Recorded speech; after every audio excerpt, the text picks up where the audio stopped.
Good morning students, कैसे हो मेरे प्यारे दोस्तों। तो आज हम इनर्शिया के न्यूमेरिकल सॉल्व करने वाले हैं। तो देखते हैं दोस्तों, पहले हमें क्या बोला है कि torque of equal magnitude are applied to the hollow cylinder. यानी एक मैंने लिख दिया होलो सिलेंडर और दूसरा मैंने लिख दिया सॉलिड स्फीयर। अब आप सब लोगों ने वो चार्ट, वो टेबल देखा होगा कि जिसके अंदर मैंने इन दोनों का इनर्शिया सिखाया था। चलो याद करो दोस्तों, इसका इनर्शिया को मैं I1 बोल दूं, होलो सिलेंडर का mr² और सॉलिड स्फीयर उसका 2/5 mr²। दोस्तों यहां पे हमें यह बोला है कि दोनों का मास एंड रेडियस, इन दोनों का मास एंड रेडियस इक्वल है। अब दोस्तों आप ध्यान से देखो, यहां पे एक वर्ड यूज हुआ है टॉर्क। इन दोनों पे जो टॉर्क लगने वाला है वो टॉर्क इक्वल है। अब याद करो मेरे प्यारे दोस्तों, टॉर्क का फॉर्मूला क्या था? Tau is equal to I alpha. Torque tau is equal to I alpha. बोलो हमारा काम हो गया। I1 की जगह हम लोग लिख देंगे mr² α1, इसकी जगह 2/5 mr² α2। mr² cut. सो ध्यान से देखो, α2/α1 कीजिए तो उल्टा हो जाएगा 5/2 यानी 2.5। यस और नो? तो इसका सीधा मतलब ये हुआ दोस्तों कि α2 इज ग्रेटर देन α1, यानी angular acceleration of solid sphere is greater than the hollow cylinder। बात यहां पे खत्म नहीं हो रही है, यहां पे ऐसा बोला है कि आपको एंगुलर स्पीड चाहिए। अब दोस्तों एंगुलर स्पीड का क्या था फॉर्मूला? तो omega is equal to ω0 plus alpha t. Initial आप सब जानते हो कि वो रोटेशन करनी शुरुआत करेगा तब स्टार्टिंग में वो 0 होगा, तो आपके पास फॉर्मूला आ गया omega is equal to alpha T.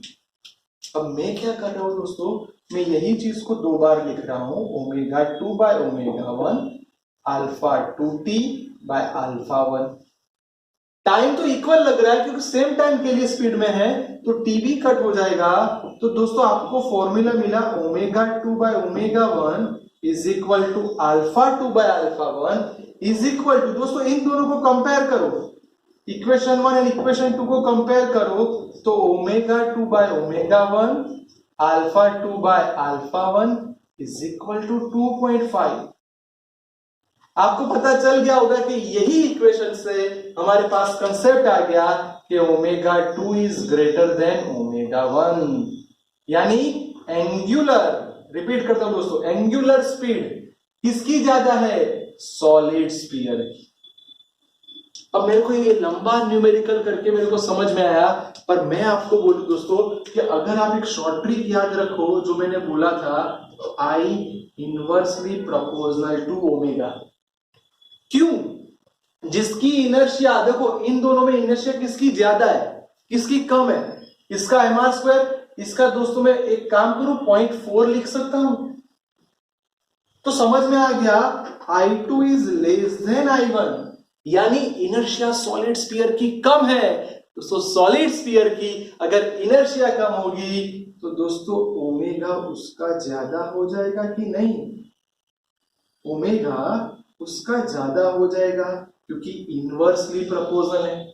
तो ये कुछ कैलकुलेट करने की जरूरत नहीं है। अगर मैं एमसीक्यू में जा रहा हूं तो डायरेक्टली बोलूंगा कि जिसकी इनर्शिया कम उसकी एंगुलर स्पीड ज्यादा। तो दोस्तों बहुत ही बढ़िया न्यूमेरिकल समझ में आ गया। ये आपको एमसीक्यू के लिए शॉर्ट ट्रिक भी आपके पास रेडी हो गई, जिससे आप कोई भी numericals within 10 second solve कर सकते हैं। आगे बढ़ते हैं। एक सॉलिड सिलेंडर, दोस्तों सॉलिड सिलेंडर का मतलब I is equal to half mr²। Mass दिया है, रेडियस दी है, तो I फाइंड कर दो 1/2, मास हमारा 20, दोस्तों 0.25 है, तो मैं कैल्सी का यूज नहीं कर रहा, 1/4। देखो दोस्तों क्या हुआ, ये हो गया 10, यानी 10/16 यानी 0.625। Kilogram metre square. दोस्तों मेरे पास इनर्शिया आ गया। अब जो बोला है उसका हम इजीली कैलकुलेट कर सकते हैं। बोलो L is equal to I omega. Yes और no? Yes my dear students. So I का वैल्यू रेडी है 0.625, ओमेगा रेडी है 100।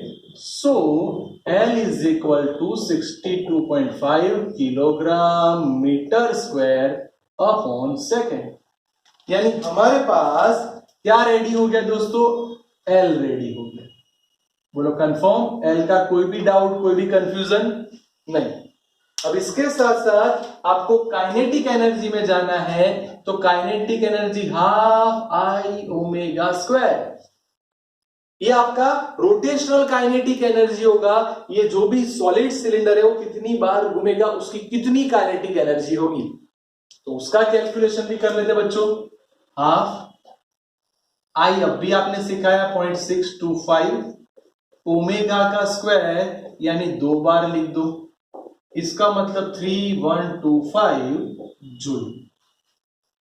कैसा लिखा है मैंने? यहां पे एक कट कर दिया, एक पॉइंट इधर आ जाएगा, तो आपको काइनेटिक एनर्जी मिल जाएगी। बोलो डन दोस्तों। कितना बढ़िया मेथड, आपको पूरी चीज क्लियर हो गई। अब उसके साथ साथ एक छोटा सा न्यूमेरिकल, आपको पावर फाइंड करना है।